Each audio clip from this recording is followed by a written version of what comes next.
Good evening, good afternoon, or good morning to wherever you're getting this show of. I want to apologize. Kind of came in, came out. Had a little bit of technical issues on my end, but I managed to clear them up and be with you here today. So, as always, grateful that we get to be here. We get to be in this space. We get to create these spaces where we can exchange knowledge, but also learn and relate to each other in the struggle, and also inspire each other how we can push the struggle forward. And if you're new here, my name's Desire. I always do the tower at UNN on Sundays. So welcome to everyone on here today. Welcome to the tower at UNN.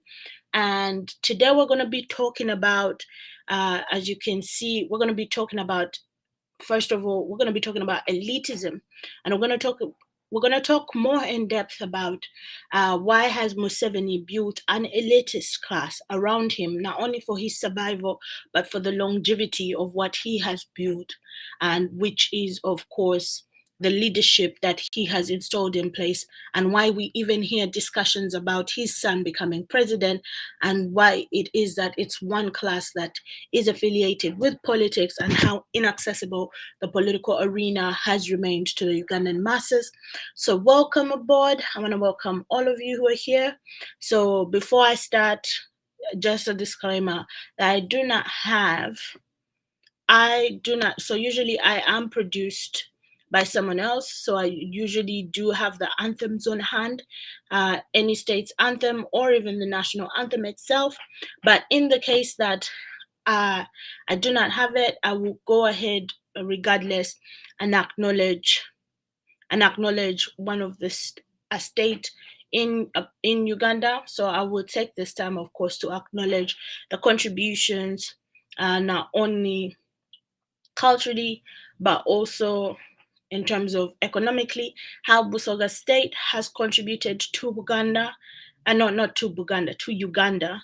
And so I will give a mention to the fact that these states that we do talk about were politically organized in their own nature.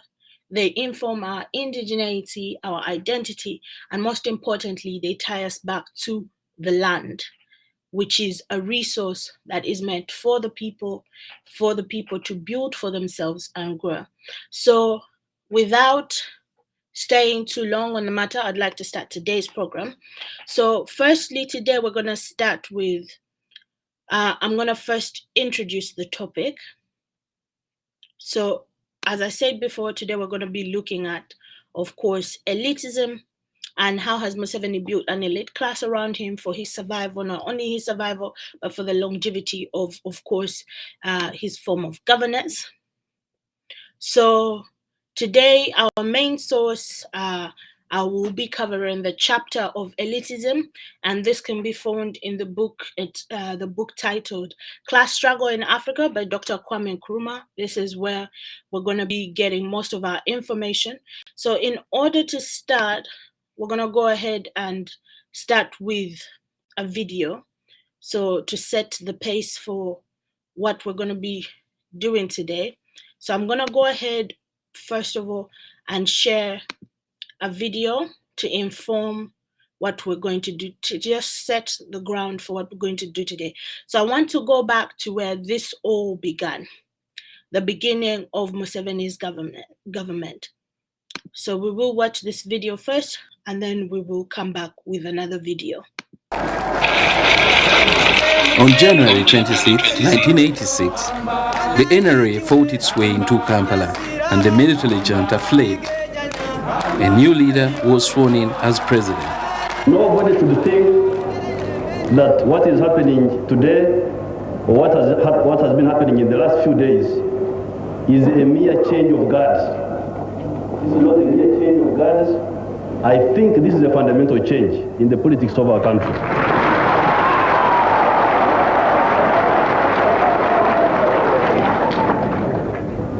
Because in Africa we have seen so much change that change has become meaningless. It's no longer change but merely turmoil. This group getting rid of that group and that group doing worse than the group it got rid of. Now, please, I do not count us in that category of people. The National Resistance Movement, I think, is a clear-headed movement with clear objectives and with good membership.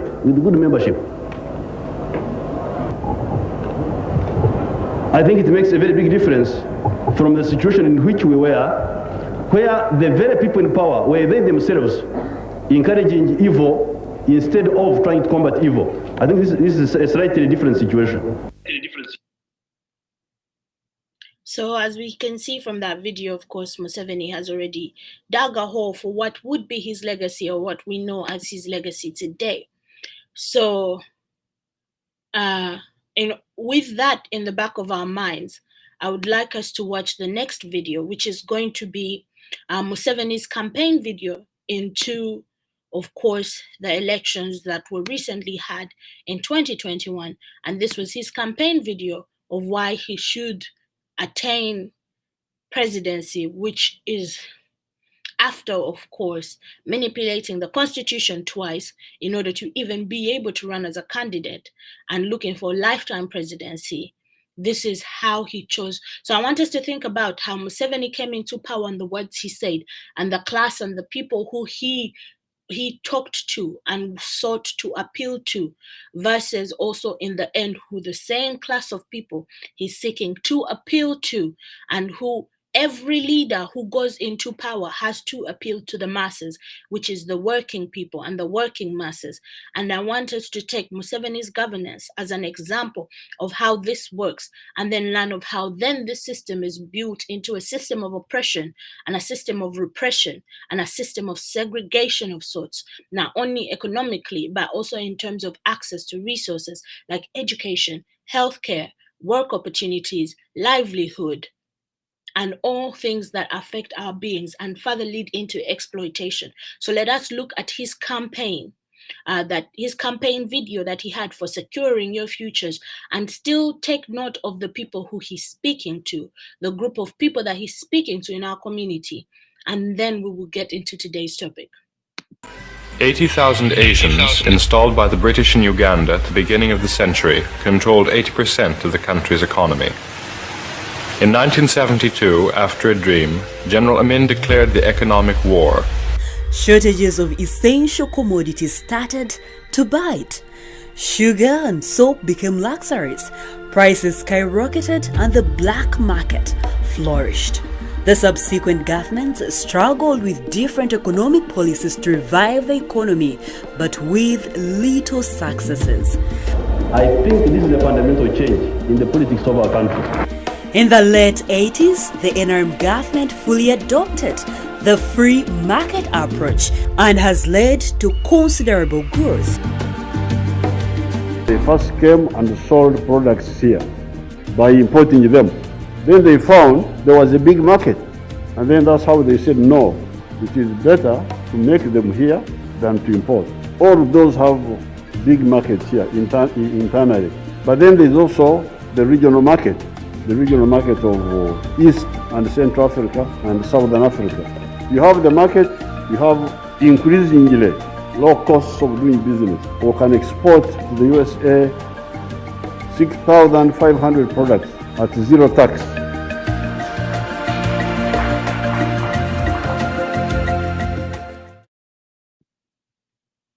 As we can see from Museveni's video, he is still trying to appeal to the working masses, the working class of Ugandans, the Ugandans who wake up every day and put their bodies to actually participate in the economy, who lay down their bodies to participate in the economy, who are exploited because of their participation in the economy by the rich who set up the businesses and by the politicians who have made it easy for them to be exploited and who are in it for their own enrichment. So that brings me to today's topic.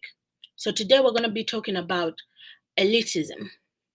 And I will, as usual, I'll be drawing from the work being studied, and I'll read from there. And then ahead, we're going to see more other videos to explain this further, so we all leave this with an understanding. Because when elitism is playing part in our society, we have to acknowledge that we are living in a class society.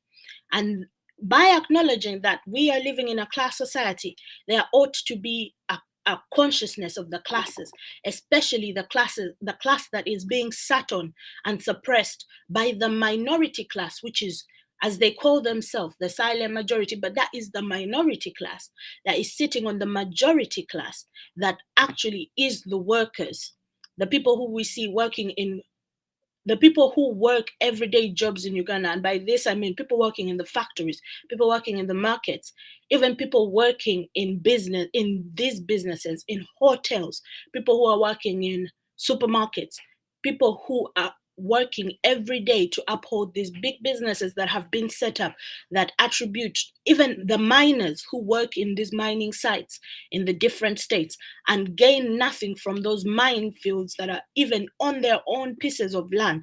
Those are the people that I'm referring to. I'm referring to people who their daily life is to work for a living, to exist on this earth. Conditioning that has been put onto us by the people who get into power, because it is the global structure of capitalism that has been implemented throughout after colonization that has allowed for this continuation, a continuation of capitalism, or the capitalistic economic system that separates us into these classes. So we'll go into the notes that are made by the author, some of the passages that I thought would inform our conversation today.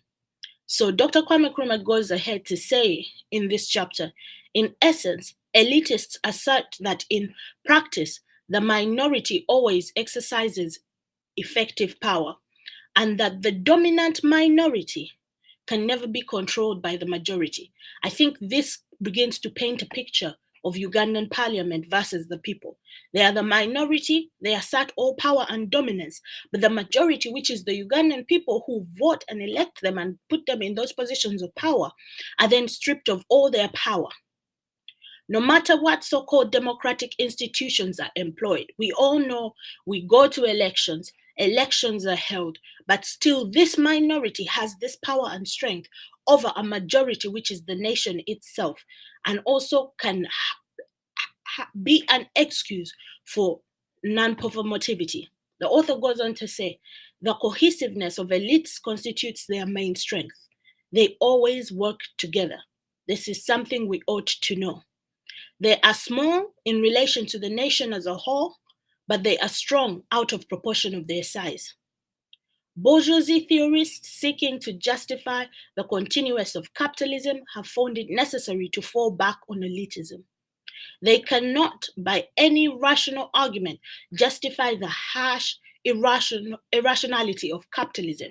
An example I can give of this, the irrationality of capitalism, is a situation whereby traders in different malls in Kampala were actually protesting because they were being charged whilst a lockdown was still in place, but they still had to pay rent. And in order for their cries were not heard. So imagine you have a shop in a mall in Kampala, which is even a highly priced place to have a shop in. And then your landlord is asking you to pay, knowing very well that the government has put in place not only a lockdown, but also a curfew, which does not enable you to work to generate enough revenue. And then you question yourself where they think you're going to get the money from. But when you protest because of this behavior and irrationality that is being brought down to you because of capitalism, because all your renter cares about is the profit, you are then faced with state violence. It is the state itself that is protecting these people. It is the police coming to beat you up. It is the police coming to lock you up. which belongs to the state, which means it belongs to you, because you are the state, but you have no say and are stripped of all power. And the state only protects those who own these businesses that manufacture this profit. So that's the thing. They cannot even defend the irrationality of this capitalism because it always presents contradictions like this. So they try to show that there will always be a ruling elite. This is why they have gone to show us that there will always be a ruling elite.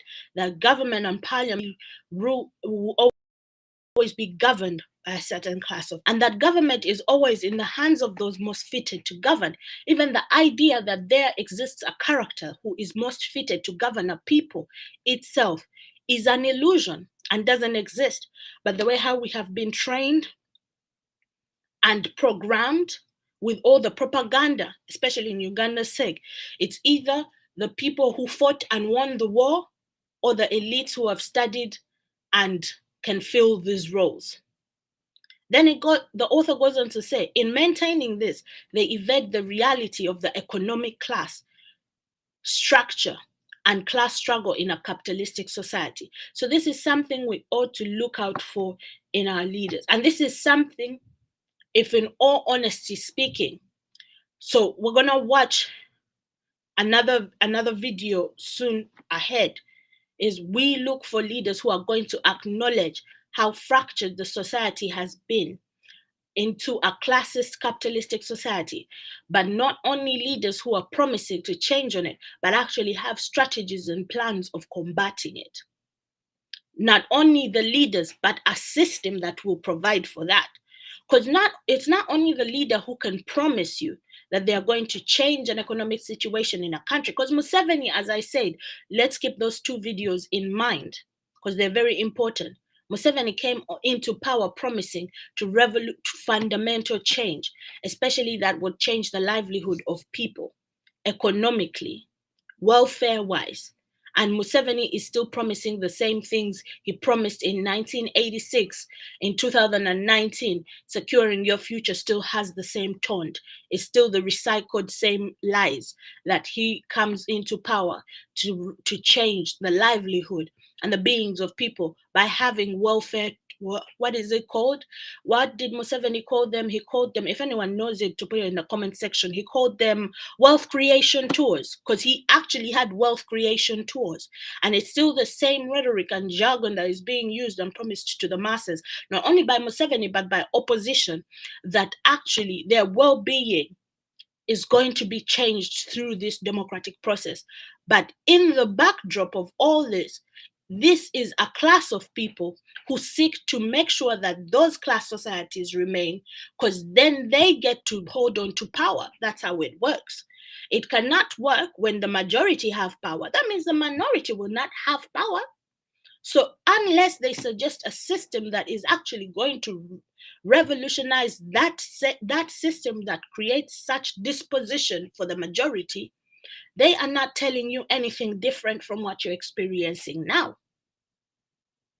So going on to the next part, the author continues to say, among basic tenets of elitism is the theory that power breeds power. And we know this is true. Museveni wants to put his son on power. It's that belief that power breeds power. And that apathy, submissiveness, and difference are qualities of the masses in politics. And this is true too, because Museveni expects the Ugandan people to be submissive, to be apathetic, to have indifference, and he expects us, the Ugandan people, to allow this, to accept this. This is not done in the dark of us. This is done disrespectfully towards us, and we're expected to just sit there and take it. Democracy has been defined as competition between oligarchs. And this is also true in Uganda's sake. We talk about how, we all the time talk about how participating in even parliamentary elections is not something an everyday Ugandan can wake up and just do. You have to have a sponsor, you have to have resources. So it is not even a competition that the majority or the masses can participate in, but it is a competition that is reserved for a certain class of people in our society. So the author goes on to say, pluralists assert that power is not held by a single elite, but by a mixture of many. And this is also very true. We ought to remember that Museveni might be the face, but Museveni represents a class of many.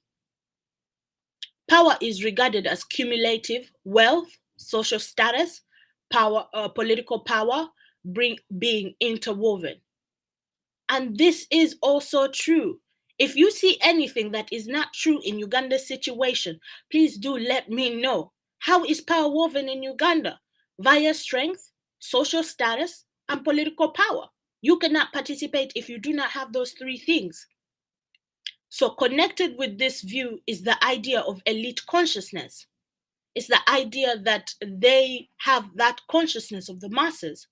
That is the involvement in policy formation. Only they can make policies that affect the everyday people by going to marketplaces, dining and eating with everyday people. Apparently, they are working to some realizations of some political policies they can put in place. And then of only the most important elite groupings. The author goes on to say, they went even further and asserted that participation in government was not a necessary feature of democracy and not in itself an important ideal. So we have seen the elites who actually might not even be in parliament or might not even participate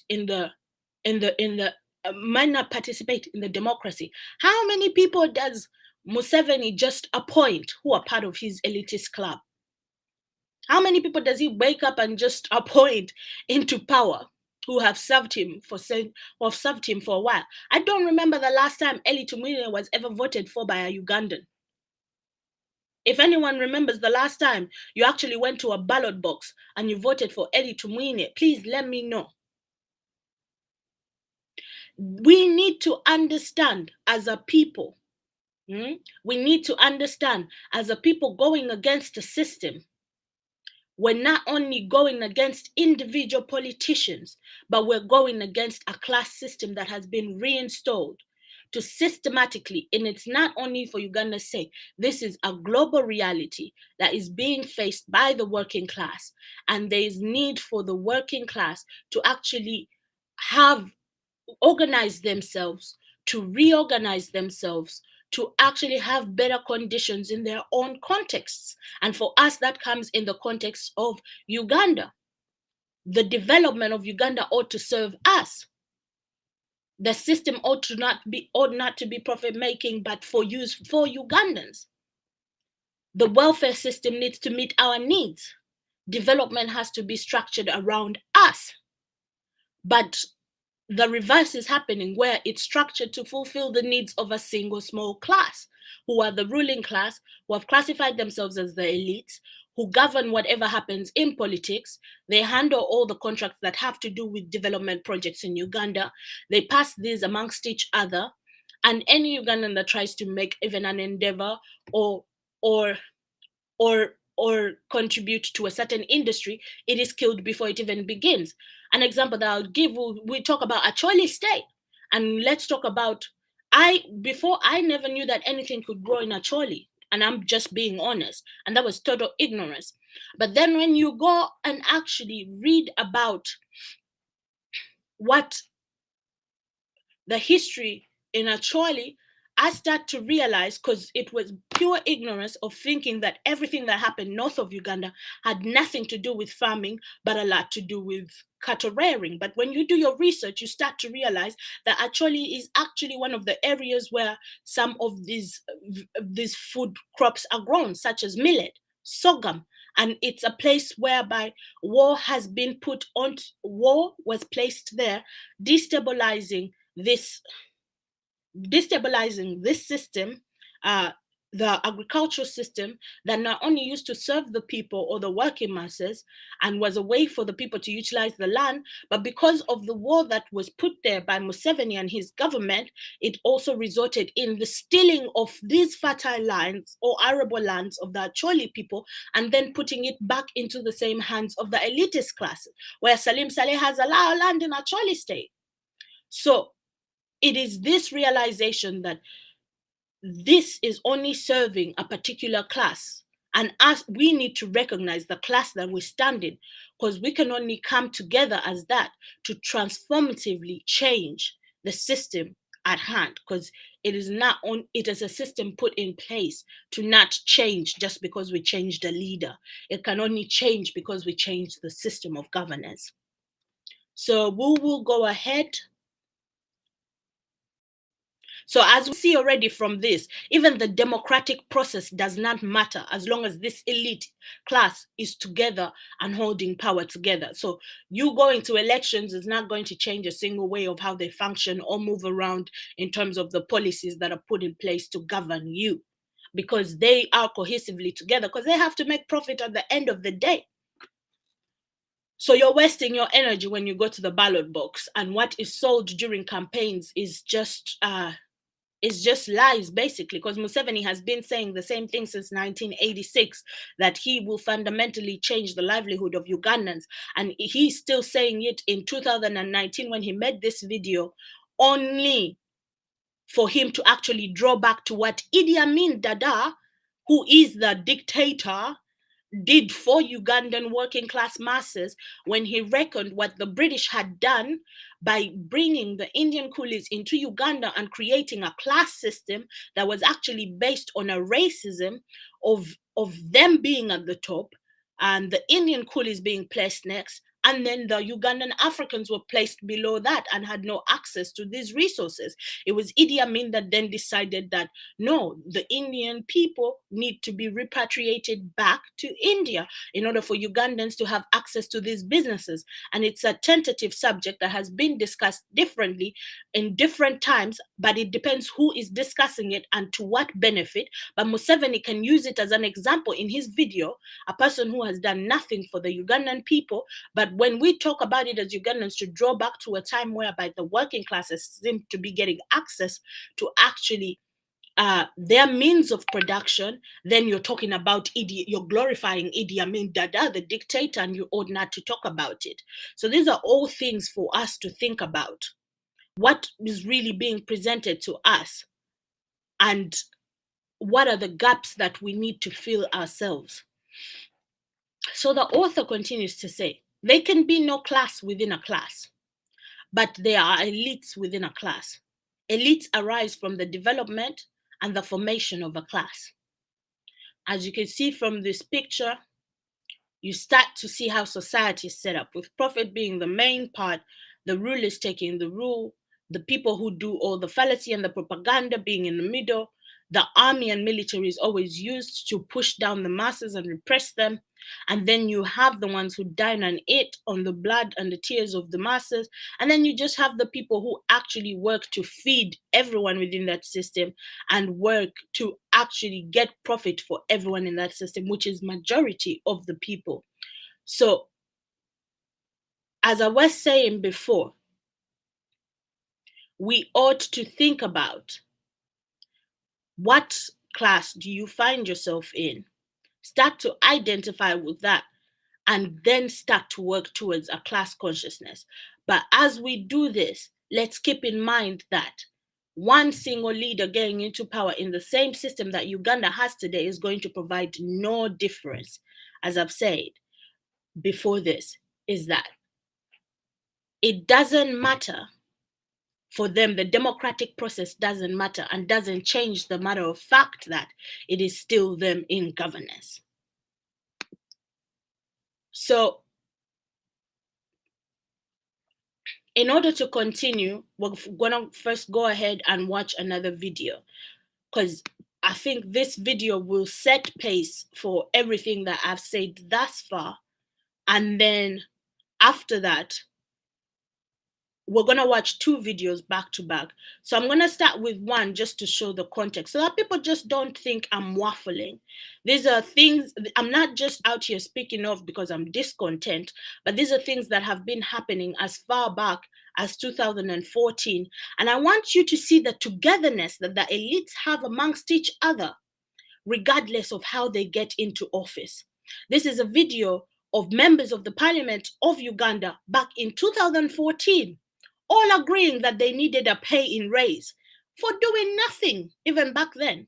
Even now, they will all gladly receive the money that is given to them to buy cars. And they will do petty things such as they will do other petty things such as open up an ambulance. But how about write a policy for healthcare?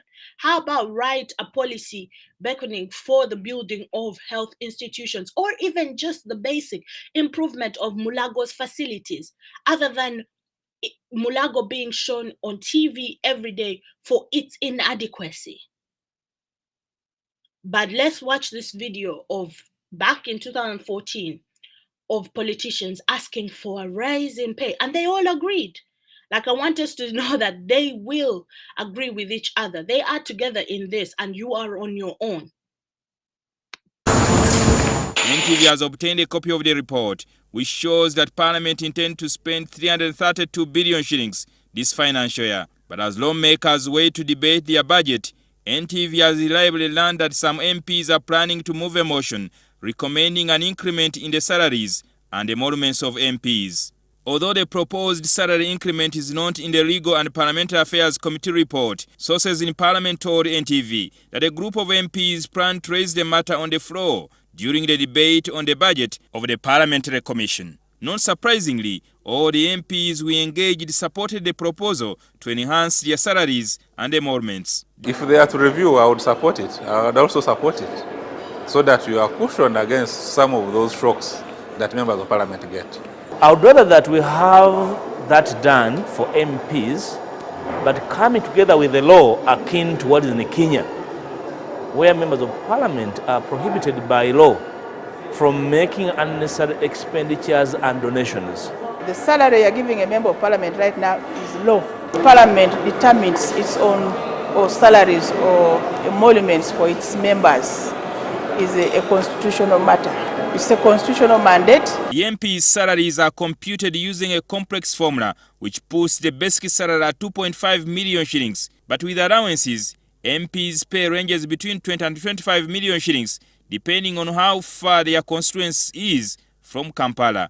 But for now, the public should not blame MPs. They should not condemn Parliament. They should think and look at the situation in which members of Parliament work, the difficulties they face. The proposal to raise MPs' salaries is premised on the fact that Parliament and the Executive have agreed to set up a salary review commission to look into the salaries of all civil servants so as to harmonize them.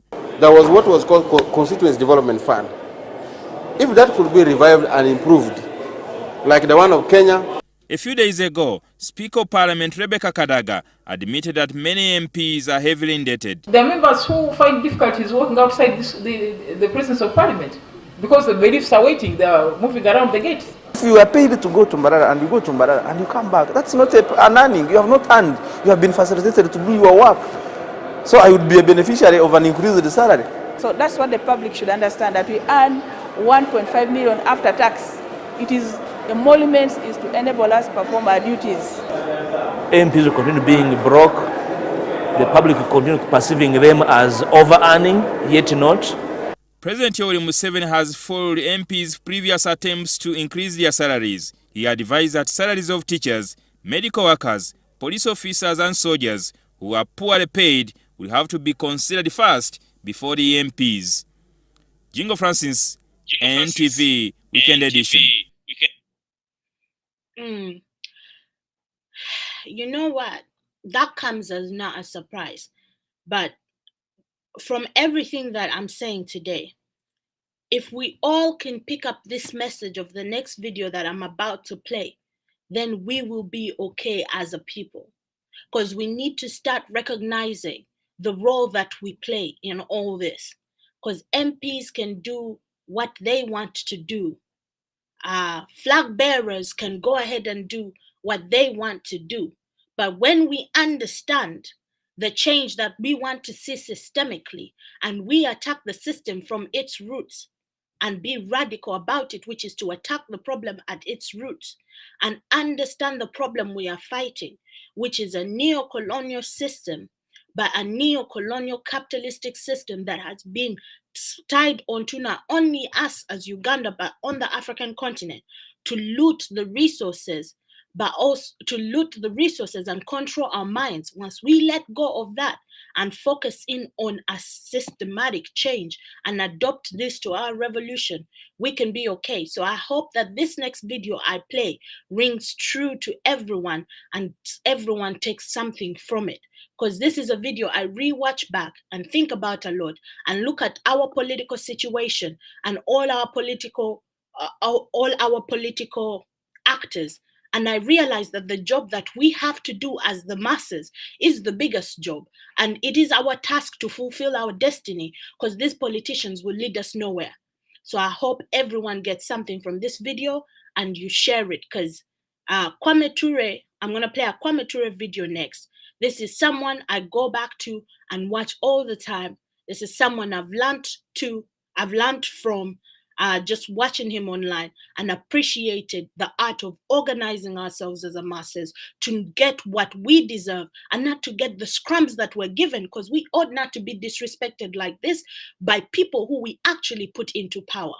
So I'll go ahead and play that video and then we can continue from there.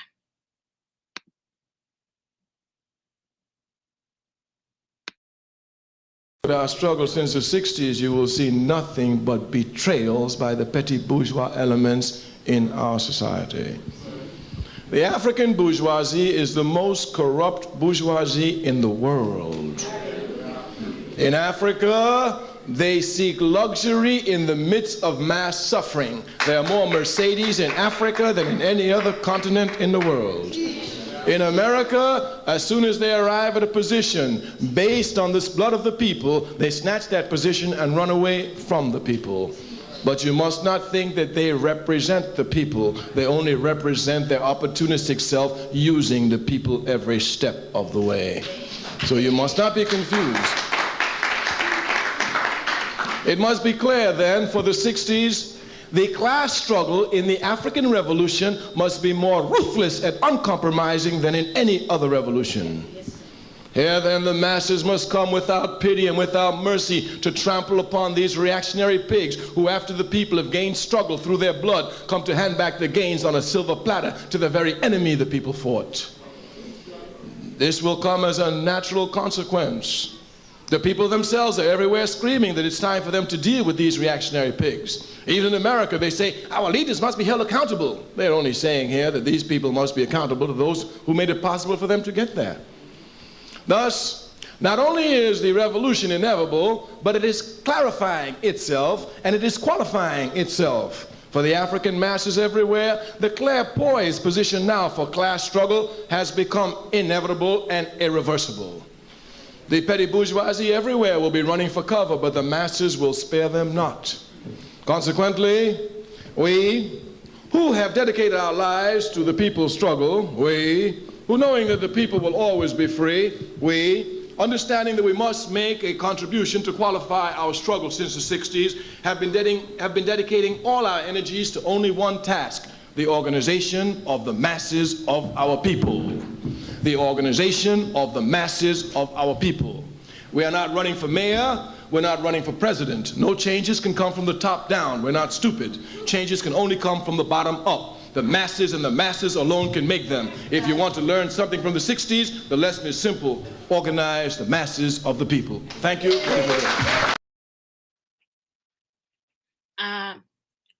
Welcome back, and that's why we do what we do here. Because we have a recognition and a reconciliation with our position as part of the masses. It is only us in the masses that can, when we organize ourselves, when we get to one, when we get,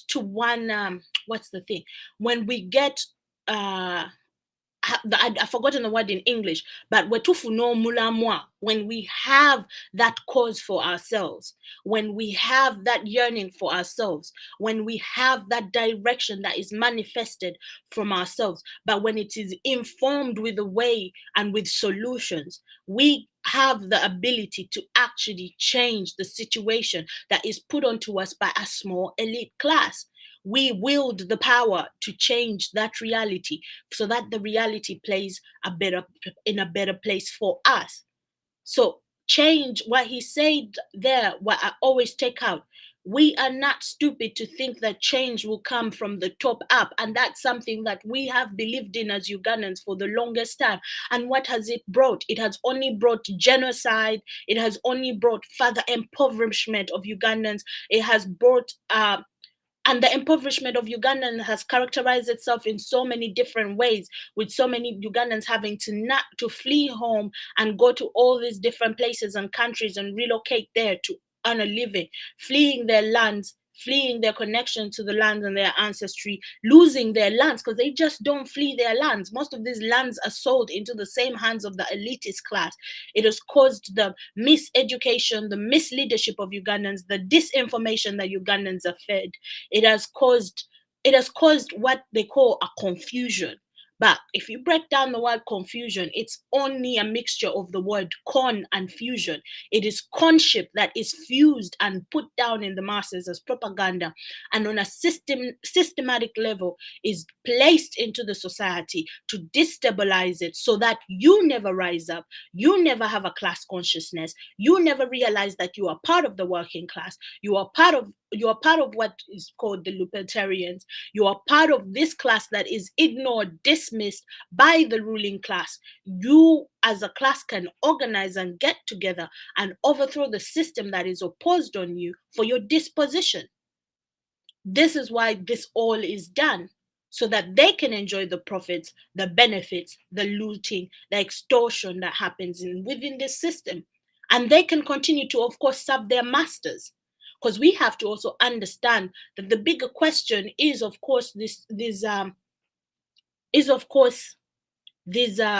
Western countries that support such governance, that equip them with weaponry, that train some of our soldiers, to make sure that they have the tactics to come and suppress us whenever the masses rise. Because never once, we all know, all the way from the walk to work protests, all those were working class people.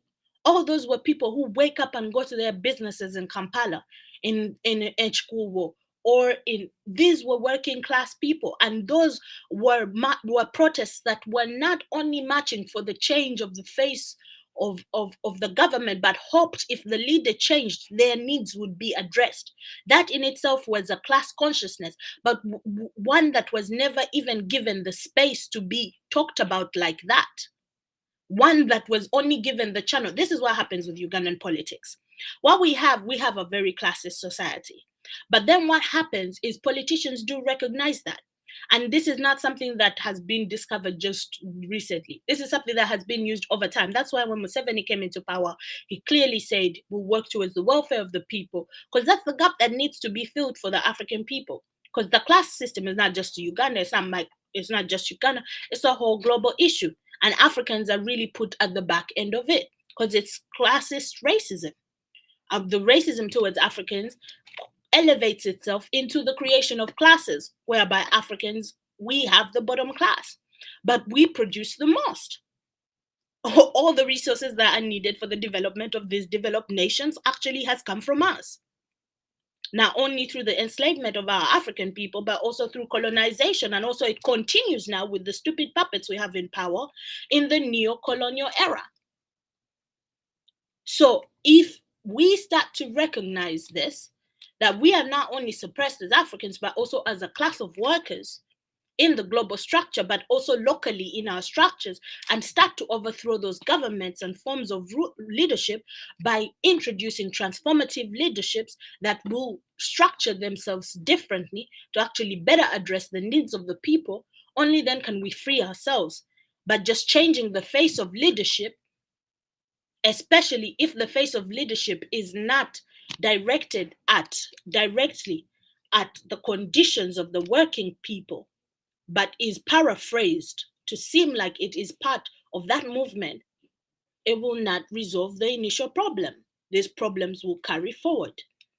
So if we could continue with the presentation, I'll go on to the other notes that the author does, some of the passages that are picked out. So European-style elites may be discerned among the African bourgeoisie, Under colonialism, the African elites were chiefs in the colonial legislative councils and in the colonial administrative services. Lawyers and doctors, judges and magistrates, top civil servants, senior army and police officers. After independence, the old elites remained virtually intact and acquired greater strength. The position of members of parliament and national assemblies, cabinet ministers, top civil servants, senior army and police officers, and so on were enhanced. They were no longer subordinate to colonial authority. Members of the professions, for example, teachers, lawyers, and doctors, benefited by the Africanization policies of the newly independent government. It was in the post-independence period that there emerged what may be termed as the party nuaux riches, an elite which developed from among the ranks of the party, which successfully won political freedom from the colonial power. Doesn't this remind us of some figures in our own politics? We look at figures such as Museveni. This is a figure that actually rose to this political power and attainment after overthrowing Obote, or by then it was Tito Okello's regime. And we think of people such as Paul Kagame as well. By the way, I'll show this video before I talk about him, and then we'll see, because once we start to actually look at the class politics, we can begin to know who's actually on our side. You know, we can see from their accumulation of wealth and be able to know who they partner up with and if they're on our side or not. Because if you're for the masses, you will redistribute your wealth. I'm not saying that all rich people are against, but there is people who redistribute their wealth. But the ones who accumulate and hold on to it and create opportunities of accumulation by our major oppressor in the West, they are not on your side. And politicians have used this as an opportunity, have used politics as an opportunity to rise their class and get into this elite class. Even through coup d'etats, we can talk about Museveni, we can talk about Kagame. People who had nothing, we talk about it all the time. But now when you look at the wealth and the mansions that they live in, it's ridiculous. So we'll watch this first.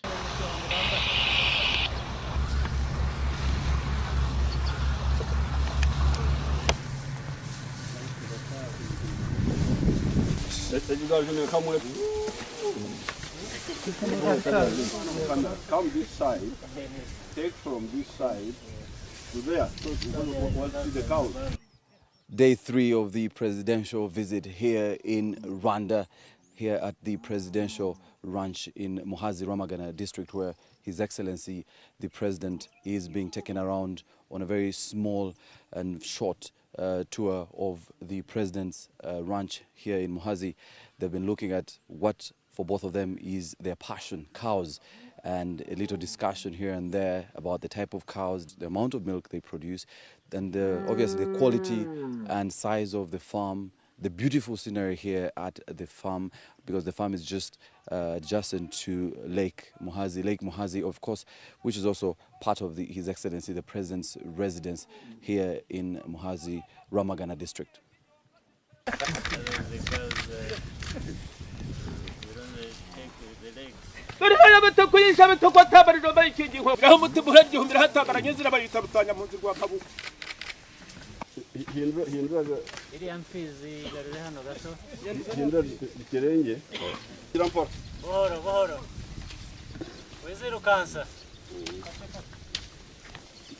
You know, when you look at the tail, the anus, if it is pointed, that's not a good bull, but this one is very good.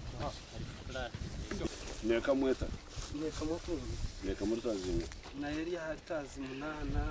good, very good. That 8 liters is one milking. Yeah, of course. In the morning only. So if they add the evening, 16 plus what the calf takes. Yeah. So they can go up to 20.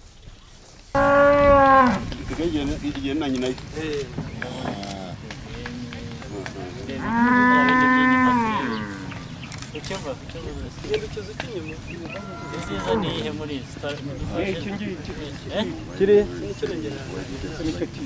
one. Very good. Very good. Urakoze.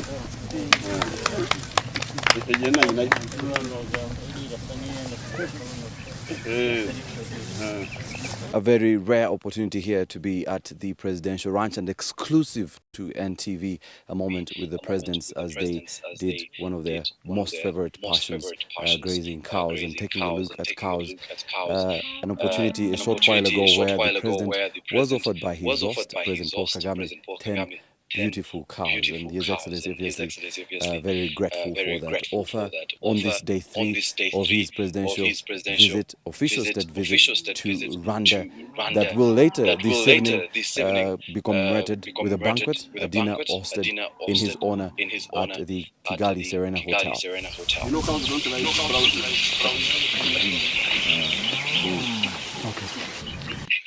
So what you're seeing, if this is not normal to you, but this is the elitist lifestyle. You own massive pieces of land that belong to the people. You own massive property that also belongs to the people. You accumulate it all for yourself. Because honestly, if we're going to talk about presidents in our countries being able to live comfortably, this is a bit of an exaggeration. It's not even a bit of an exaggeration. This is an exaggeration. He almost has an island to himself. For a farm, for him to live and his family. But what is happening to the people? And are people still impoverished? Museveni is even building houses for his second wife. Who knows if he's built one for a third and a fourth and a fifth? Everyone participating in politics seems to have mansions. But what about the Ugandan people? Why we have to make this connection of the class that politicians have placed themselves in or are already in order to participate, and start to think about where we fit in all of this. Because once we start to realize that, then we can organize ourselves to overthrow the sham of the system that we have in place. Because in Uganda's sake, I will continue to say this, and I will continuously say this. Changing the face of whoever ought to govern Uganda will not change Uganda. Uganda actually needs systematic change, which will go to the root causes of the problems that Uganda faces, which is wealth disparity, inaccessibility to resources, the silencing of nations that exist within Buganda, and the lack of self-determination for those nations still remains important, because it provides for a total decolonization of Uganda as a system structure, but also that a system that will talk about African Federacy in a way that benefits Uganda, and not talk about East African Federacy like it's not Ugandan soldiers going and killing Congolese people. And that doesn't need to be addressed for the service of the Western states in order to loot Congolese minerals. So we need to be very vigilant when we think about how we want to participate in politics this time around, what role we want to play, and for what benefit we want it to be. And that can only come through organizing ourselves and actually having a cause. Not a cause, I've forgotten the word in English, but in Luganda, the correct word is omulamoga turiko, is very important. I will continue to finish some of these the rest of this, the pointers that the author talked about. So the author continues to say, they exploit their new positions of power and indulge in nepotism. And this is not new. Like, we can look around Uganda, like the first lady has been, first of all, was the Minister of Girl Child Education. Next, not Girl Child Education, it was Girl Child something in Karamoja. And then next, she is the Minister of Education. What qualifications does Janet Museveni have in order to serve this position? That's the nepotism they're talking about. All of Museveni's daughters participating in healthcare. What is that about? Even just Muhoozi becoming the next president of Uganda, like as though this is an empire that they can just roam around. This again talks to that that point. The nepotism that they can indulge in, the corruption, this is not even a question because that happens in Uganda day in, day out. Thereby, where did all the COVID aid money go? That is still a question they have not yet answered. Leave alone the COVID money. How about all the money invested into these industries? Where did that go? How about the money that we owed to pay China back that ended up in us losing a whole airport? Let's not forget this economic debt we're in. And by the way, that reminds me that Congo had sued us, not sued us, but taken us to court for the war crimes. And it was this week that they actually agreed on an amount. And I think the amount, I'll have to double check, the amount that was agreed on is about 316 million that we ought to pay them. But what had been put in play, what they were asking for was in the billions, but they reached an amount which is about 300 something million that we owe to Congo because of the war we put in Congo. Where is all that money going to come from? After they told us last year that we all have to pay 1.5 million in order to cover Uganda's debt, but we haven't even caused that debt. It's this class that is ruling that has caused this debt just by having mere elections and being the political leaders and fueled it into their businesses and their enrichment. Look no further for such money. And then it continues to say, thereby discrediting the party and helping to pave way for reactionary coup d'etats. And this is exactly what Museveni did.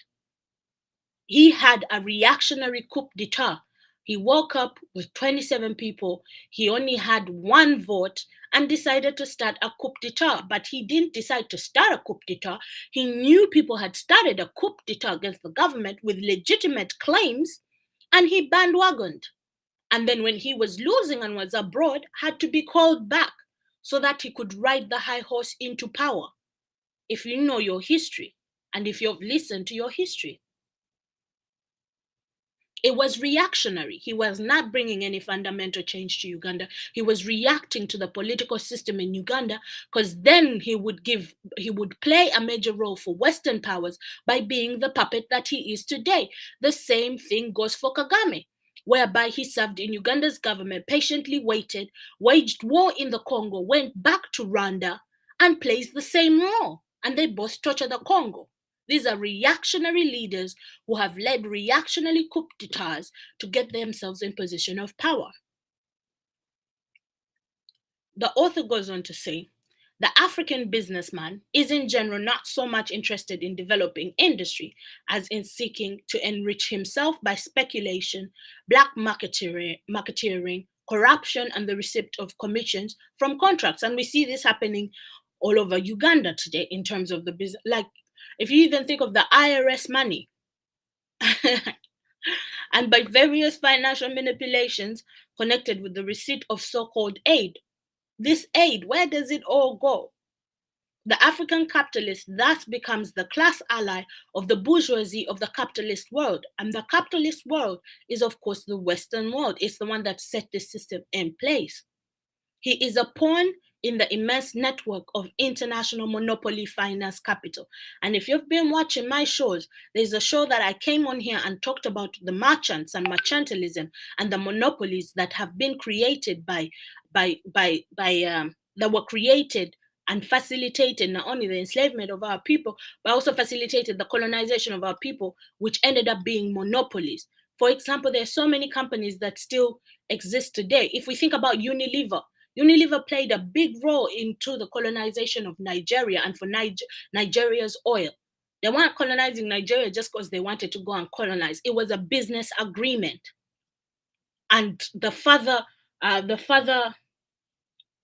grasp on Nigeria by putting in puppet leaders is still for that business agreement.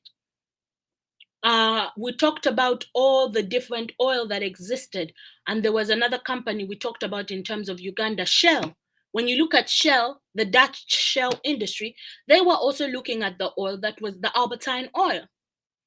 It had nothing to do with all these things we get told that explorers came and saw Africa was so beautiful and they decided to go back and inform, and then the colonizers came and colonized. It was a business issue for them. They wanted to expand their businesses, and they did. And when they did, then they started making them into monopolies so that they would hold all the power, which monopolies guaranteed that only money mattered. That's why we live in a system where only money matters. And we ought to attack that system at its head. And that comes with changing the way how we are governed, because it is the template on which we are governed that facilitates such nonsense. As I finish for the last bit, the author goes on to say, the middle class in developing countries was in the main created by the educational and administrative systems introduced under colonization, colonialism. The predominance of the intelligentsia in the middle class is due in the main to the deliberate policy of the colonial power in fostering the growth of an intelligentsia geared to Western ideologies, which it needed for successful functioning of the colonial administration. At the same time, the colonial power curbed opportunities for the formation of an indigenous business class. And we could tell that this is true. All these people still get support, training, and backing from the same Western world.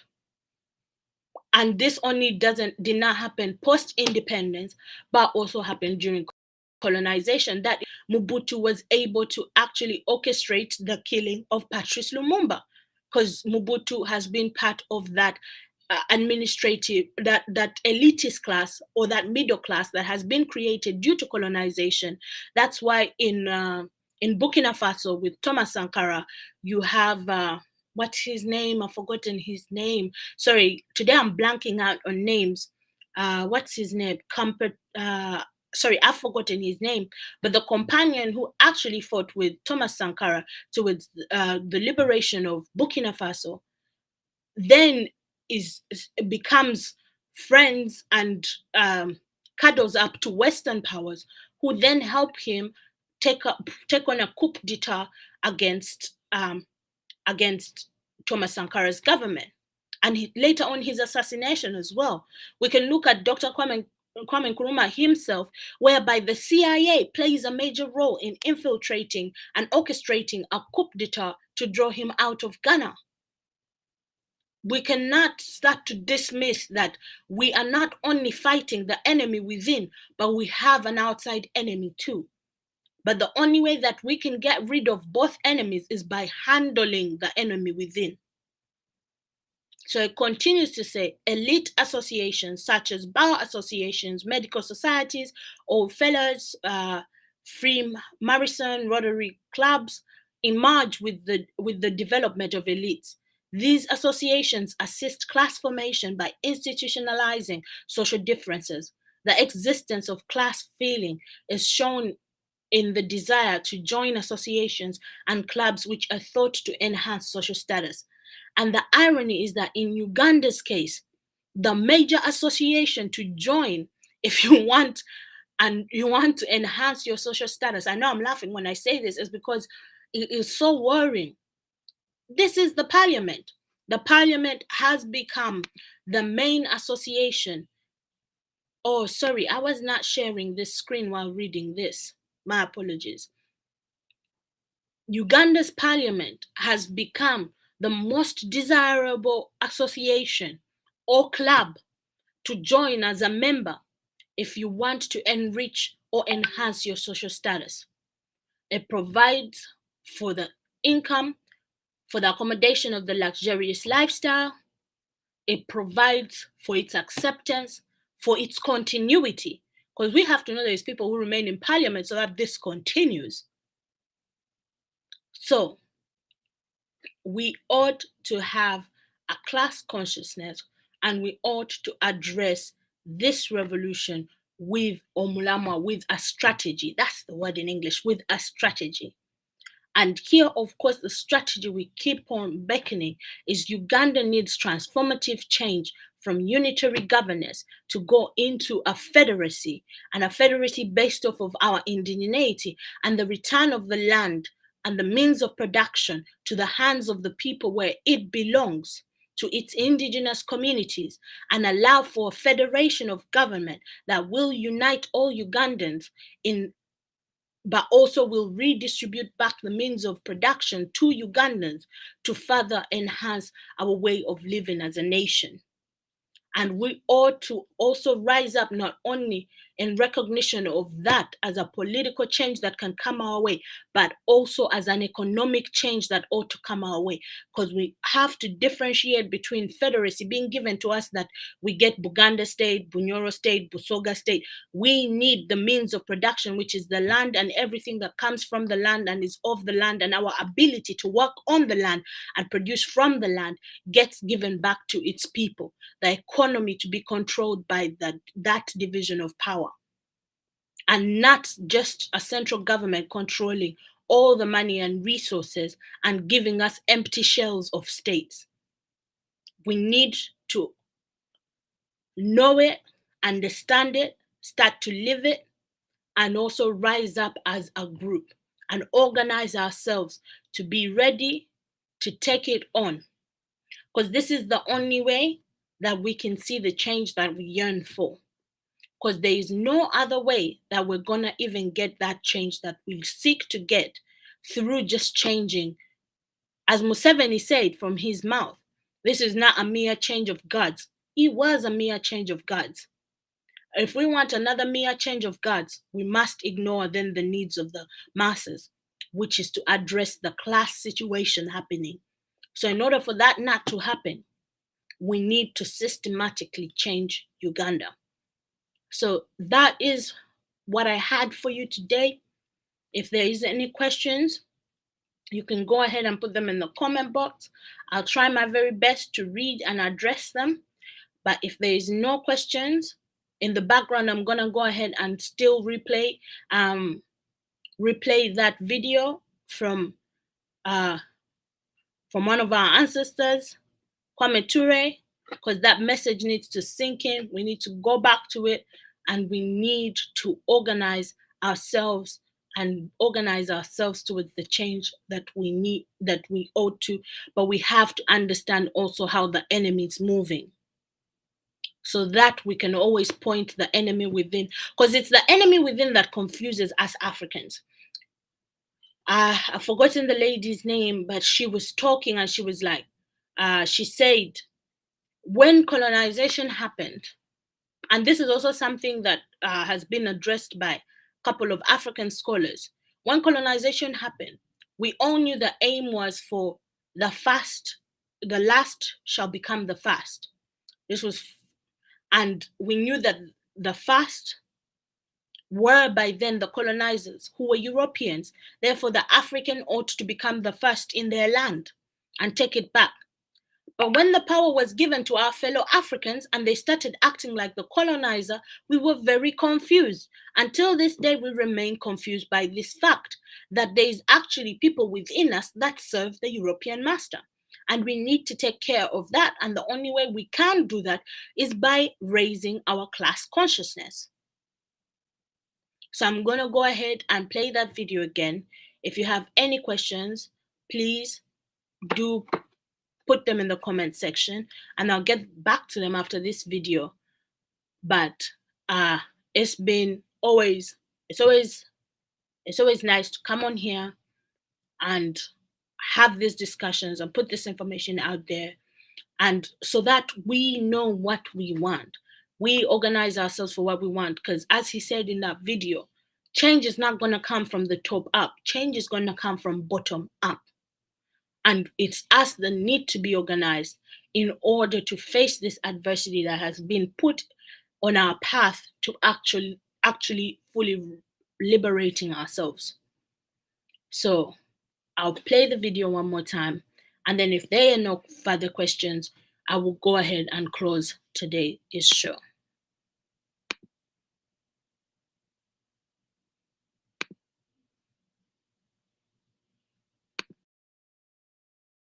With our struggle since the 60s, you will see nothing but betrayals by the petty bourgeois elements in our society. The African bourgeoisie is the most corrupt bourgeoisie in the world. In Africa, they seek luxury in the midst of mass suffering. There are more Mercedes in Africa than in any other continent in the world. In America, as soon as they arrive at a position based on this blood of the people, they snatch that position and run away from the people. But you must not think that they represent the people. They only represent their opportunistic self, using the people every step of the way. So you must not be confused. It must be clear then, for the 60s, the class struggle in the African Revolution must be more ruthless and uncompromising than in any other revolution. Here then the masses must come without pity and without mercy to trample upon these reactionary pigs who, after the people have gained struggle through their blood, come to hand back the gains on a silver platter to the very enemy the people fought. This will come as a natural consequence. The people themselves are everywhere screaming that it's time for them to deal with these reactionary pigs. Even in America, they say, our leaders must be held accountable. They're only saying here that these people must be accountable to those who made it possible for them to get there. Thus, not only is the revolution inevitable, but it is clarifying itself and it is qualifying itself. For the African masses everywhere, the clairpoise position now for class struggle has become inevitable and irreversible. The petty bourgeoisie everywhere will be running for cover, but the masses will spare them not. Consequently, we who have dedicated our lives to the people's struggle, we who, knowing that the people will always be free, we, understanding that we must make a contribution to qualify our struggle since the 60s, have been dedicating all our energies to only one task: the organization of the masses of our people. The organization of the masses of our people. We are not running for mayor, we're not running for president. No changes can come from the top down. We're not stupid.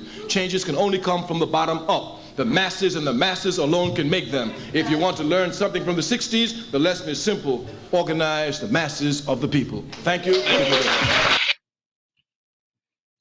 So I want to close off this show with some of the last words that he does say. Our revolution has already quantified itself and qualified itself because of the situation we have been put in by the political masqueraders. Already our revolution is when we talk about the issues that we face, we cannot fail to mention impoverishment. We cannot fail to mention inaccessibility to healthcare. We cannot fail to mention inaccessibility to education.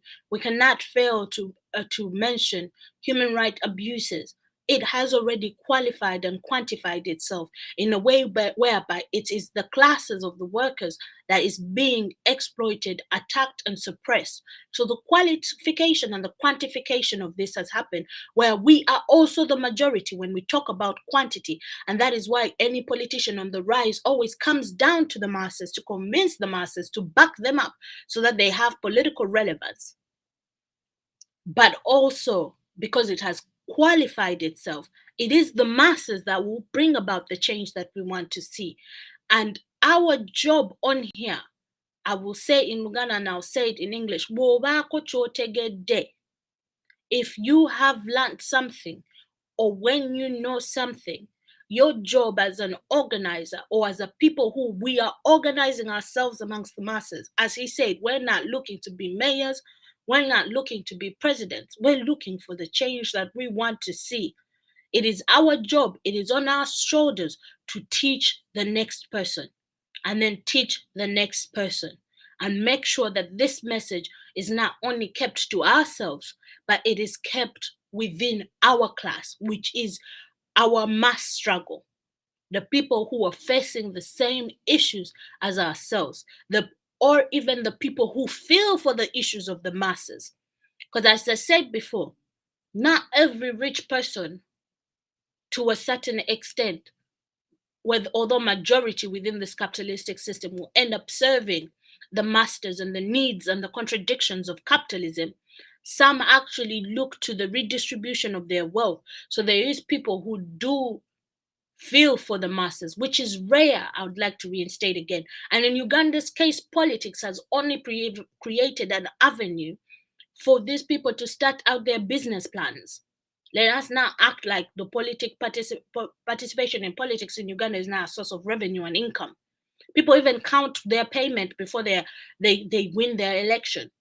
Meaning people will go and get loans to participate in the campaign Because they know once they get to parliament, they're going to get paid enough to pay it off. What about that doesn't tell you it is all about the money? Because how are you going to serve me if your main focus is to pay your credit? Where am I on that priority list?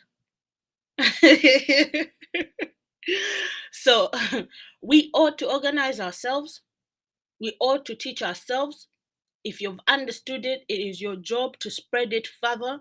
No one else is going to do this job for us. And I will conclude by saying, we're not stupid to think that change is going to come from the top down. Change is going to come from the bottom up. The more we understand that statement, and we understand that already we are in a situation whereby for the African masses, there is nowhere to go but to fight this classist, racist society that we have been put in, or situation to have our dignity reinstated, our being and livelihood reinstated. So I would like to say, as there are no questions, I want to say I appreciate everyone who's been on here and everyone who has appreciated the show and people who keep coming back for these shows. I appreciate it. I appreciate that we can create spaces and places where we choose to actually discuss our issues, learn about our struggle, and think of ways to push it forward. So sometimes I don't see it in the comment box, but I've seen some appreciation messages. But I want to say I appreciate y'all as well, because you've dedicated the time. So I'm going to go ahead and close today's show. But it is our job to make sure that we as the masses are organized.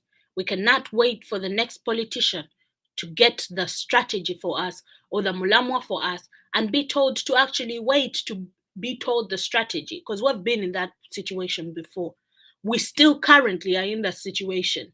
So in order to start avoiding things like that, we actually need to be organized and not begging and asking for accountability, but actually being the place whereby situations are addressed fast.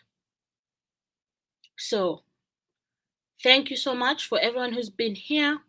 Until next Sunday, appreciate it. And also say again that the book I was reading from is called Class Struggle in Africa. It was written by Dr. Kwame Nkrumah. That was a chapter on elitism. And please go ahead and get yourself online. There's a PDF. And if it's not accessible to y'all, I can go ahead and post a PDF in the Telegram group that we do run, so that it is accessed by all of you. A good evening, a good morning, a good afternoon, and thank you to everyone who's been here. Until next time.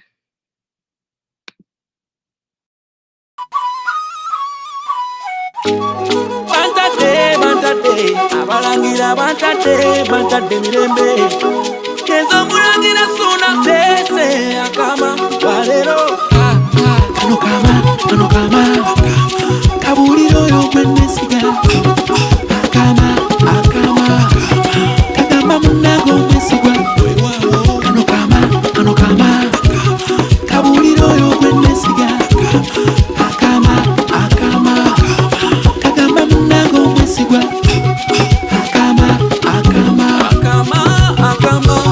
Abaganda twandizunguka ng'obudde butugeddeko twandikuma lugo ebyaffe babitupako suuna waliwo abalyake bangi bentegeddeko begobanye empologoma bagikutteko ebyabulungi mwansi babivanako anti ekitambo ky'obunnanfuusi kyabatuulako ayaye omuntu wa wansi gwe bazanyirako batulimba nti balina ke babala akaddako naye abagezigezi ng'omwana kimbugwe laivu yababuuka ekimanya nti batusibavako Keno revolution kuzukusa bongo bali batufera bali batufumba obongo befako boka beyagaliza na boka ebano bakalya boka bajisula beyambalira masuti basiba mu patenga bayiwa musimbi che bali babala kali mali ansibye nyonyi bazifula taxi kala mazima twabesiga twaba ombulu abana bafa bangi basigwa mazima abalala bawangaluka ulira bali kuma wange yo bavuya nsonga naye mwate ennaku z'omuli agenze nno manyizi baana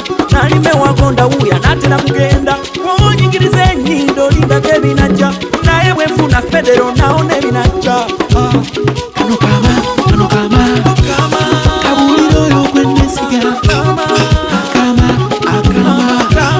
kagamba munnange omwesigwa kano kama kabulira oyo gwennesiga akama kagamba munnange omwesigwa akama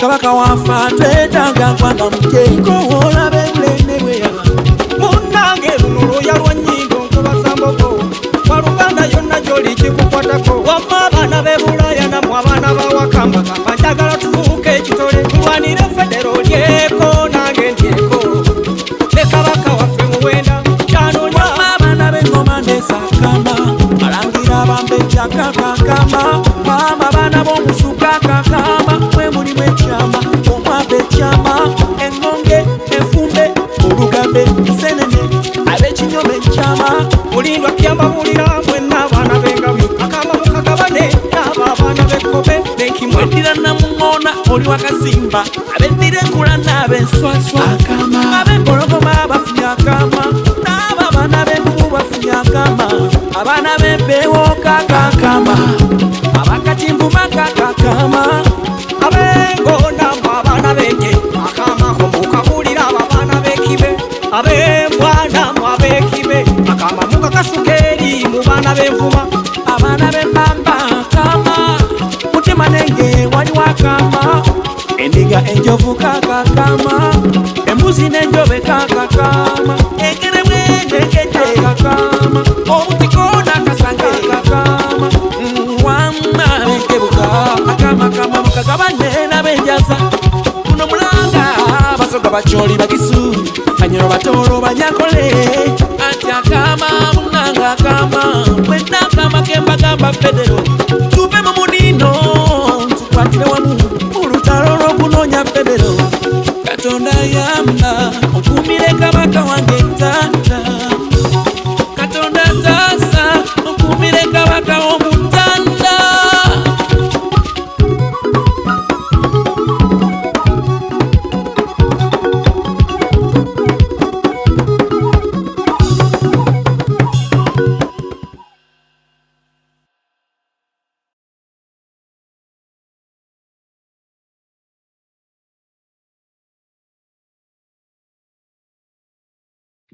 Oh, I want to say, so I was not able to see the text that you had sent earlier on with the question.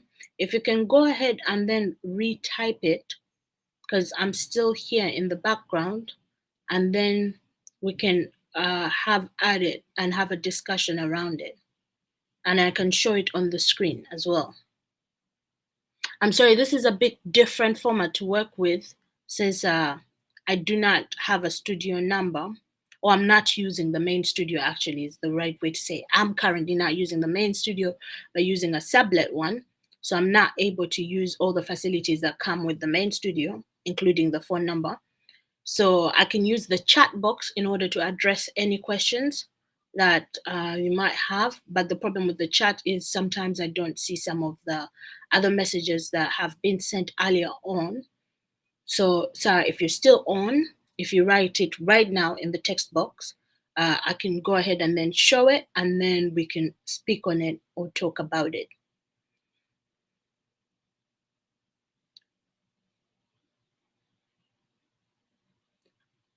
So if that is not possible as well, it can be something that you can actually, even this is another avenue, you can send it to, I can put in the chat box, I'll put my UNN email, and you can send it there, and I will correspond via email, because that too is a plausible solution.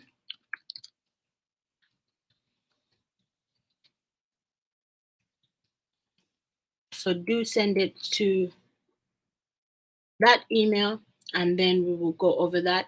But as I said before, a good night, a good morning, a good afternoon to you all until next Sunday.